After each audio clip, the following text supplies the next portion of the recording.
Bien ravi de vous retrouver en ce début de semaine pour une nouvelle édition du Journal de l'économie. Bienvenue à toutes et à tous sur SICA. Le Maroc va afficher une croissance de 3,5% en 2018 et 3,1% en 2019. Ce sont les prévisions de la Banque centrale marocaine. Une nouvelle charte régit désormais le secteur minier en Afrique du Sud. Elle a été adoptée par consensus entre les parties prenantes.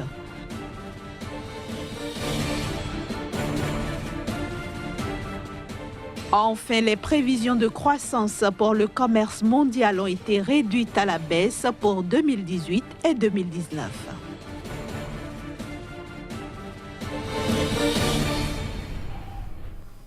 En 2018, le Maroc devrait atteindre une croissance économique de 3,5% et de 3,1% en 2019, après une croissance économique de plus de 4% en 2017. Selon la Banque centrale marocaine, ces prévisions baissières sont dues aux performances affichées dans le secteur agricole d'une part et par les activités du secteur non agricole d'autre part.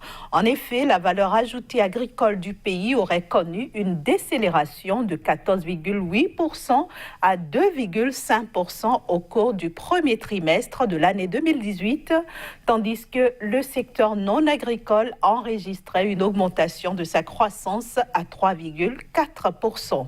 Cette valeur ajoutée agricole devrait atteindre 5,1% sur l'ensemble de l'année 2018 avant de connaître un recul de 1,6% en 2019. Il faut dire que le secteur non agricole a, quant à lui, devrait enregistrer une croissance de 3,3% en 2018, puis une hausse de 3,7% en 2019.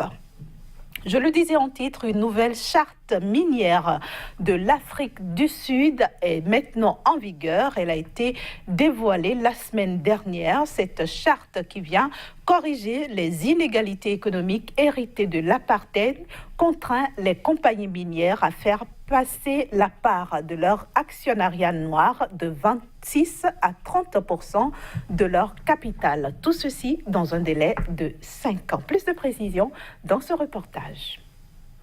Les compagnies minières exerçant en Afrique du Sud ont 5 ans pour se conformer aux dispositions de la nouvelle charte qui régira désormais le secteur minier sud-africain. Selon les nouvelles dispositions, ces compagnies minières devront faire passer la part de leur actionnariat noir de 26 à 30% de leur capital. Cette part doit être distribuée entre les employés au moins 5%, les communautés qui abritent les mines au moins 5% et des entrepreneurs au moins 20%. Destinée à corriger les inégalités économiques héritées de l'apartheid qui a officiellement pris fin il y a 24 années, la nouvelle répartition doit être effective dans les 5 années à venir. Elle a fait l'objet de 7 mois d'âpres discussions entre le gouvernement et l'industrie minière avant d'être adoptée par consensus entre les parties prenantes. L'adoption de la nouvelle charge a été saluée par le syndicat Solidarity, proche de la communauté blanche. Ce syndicat estime en effet que la version définitive représente une énorme amélioration comparée à la version originale. Quant au principal parti d'opposition, l'Alliance démocratique, il soutient qu'il est peu probable que cette nouvelle charte minière attire de nouveaux investissements significatifs dans ce pays où les richesses restent encore très largement concentrées entre les mains de la minorité blanche qui représente 8% de la population. Le secteur minier emploie quelques 460 000 salariés en Afrique du Sud, mais ne contribue plus qu'à 5,1% de ses revenus, après en avoir longtemps été l'une des principales sources. La nouvelle charte minière devrait contribuer grandement aux efforts destinés à stimuler l'économie de la première puissance industrielle du continent. Malgré la hausse des recettes budgétaires hors donc que le Togo a enregistré au premier trimestre de l'année 2018, eh bien, le pays a enregistré un déficit budgétaire de l'ordre de 181,2 milliards de francs CFA. Il faut dire qu'au premier trimestre, les recettes enregistrées étaient d'environ 148,7 milliards de francs CFA, alors qu'elles étaient de 195 milliards de francs CFA d'avril à juin, soit donc un bond de 31%. Un bond qui n'a pas eu une grande incidence sur le déficit budgétaire du pays, car insuffisant par rapport aux multiples investissements que le gouvernement togolais a effectués entre janvier et juin 2018. Pour combler le gap, le gouvernement togolais pourrait entre autres recourir aux prêts sans toutefois prendre le risque d'augmenter le poids de la dette déjà au-delà de 70% du PIB.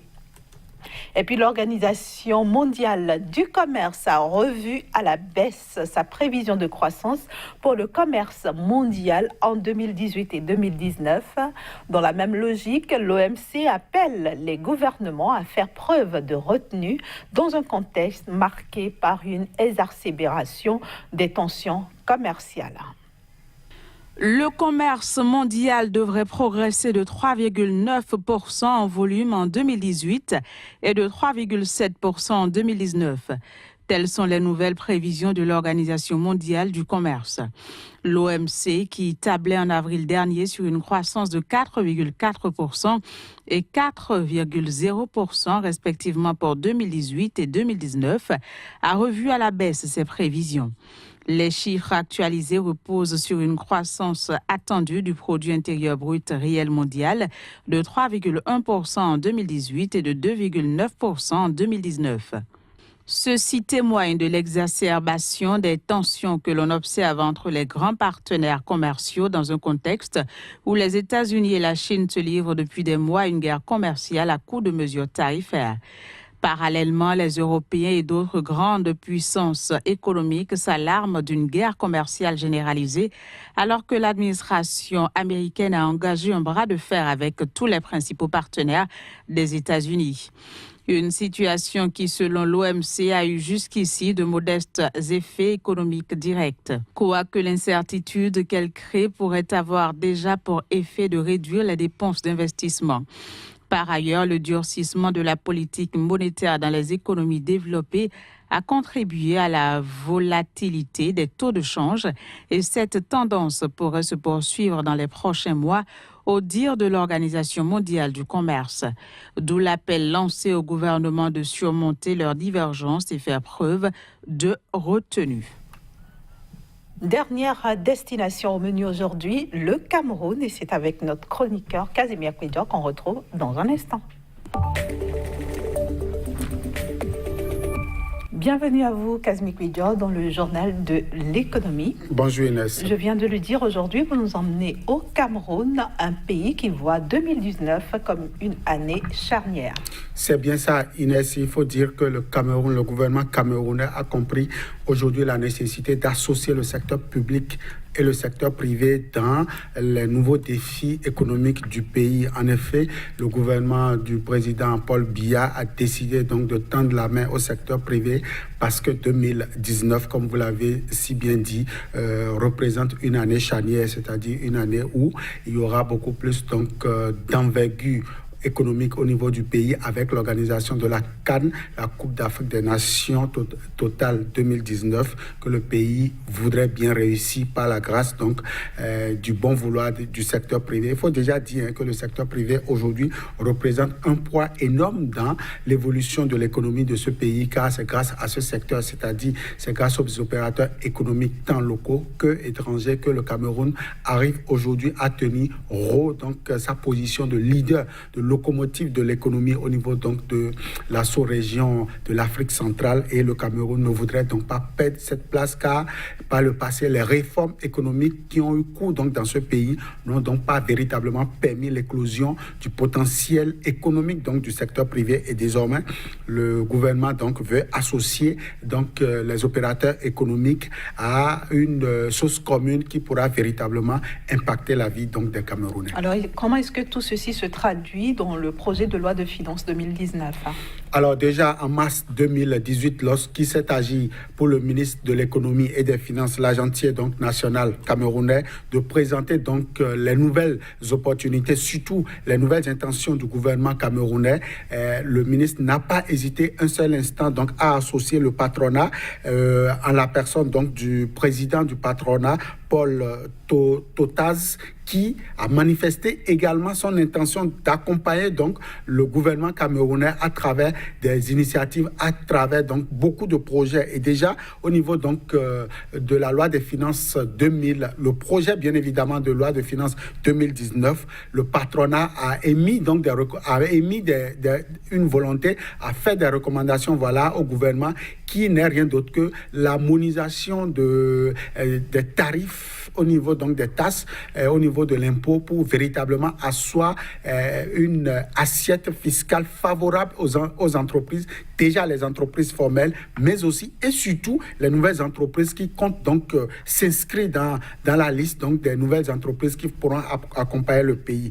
Et donc cette mesure, cette recommandation a reçu l'avis favorable au niveau du gouvernement, notamment au niveau du président de la République, qui a donc donné les instructions afin que véritablement l'agentier national puisse voir dans quelle mesure traduit donc cette volonté-là dans la loi des finances. Et on annonce pour 2019 une année fiscale très apaisée avec des chiffres d'affaires qui pourront donc permettre aux différentes entreprises, notamment les PME et les PMI, de mieux asseoir donc une assiette fiscale permettant donc au Trésor public de pouvoir engranger beaucoup de devises. Au-delà de ça, c'est environ 2000 entreprises qui pourront donc bénéficier d'ici le 31 décembre 2019 donc de cette largesse, de cette réforme au niveau donc de la fiscalité au niveau du Cameroun. Il faut dire que l'enjeu majeur aujourd'hui au niveau du Cameroun, en tout cas pour l'année 2019, c'est la Coupe d'Afrique des Nations, et le gouvernement a aussi associé le secteur privé, notamment le patronat, afin que véritablement les projets puissent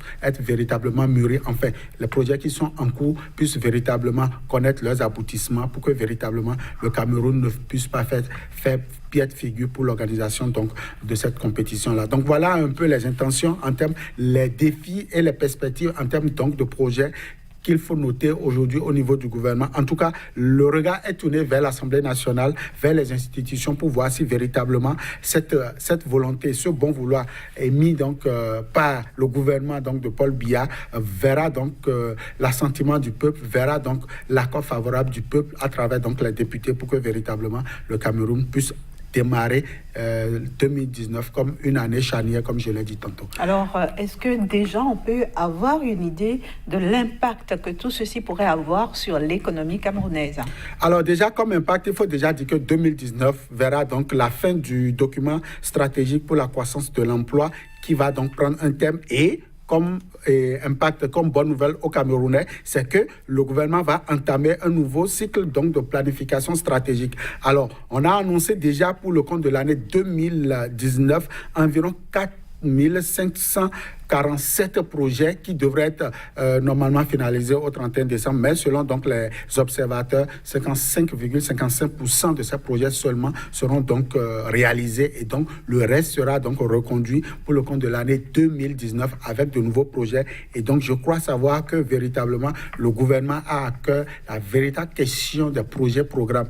Pour donc le compte de l'année 2019, beaucoup de projets également verront donc leur aboutissement, tels que les barrages, les infrastructures routières, et déjà on annonce un taux de croissance de 4%. Donc véritablement le Cameroun amorce une perspective heureuse pour l'année 2019. En tout cas, c'est tout le mal qu'on peut souhaiter à ce pays. Merci à vous, Kazmi Kouidio, d'être passé sur ce journal.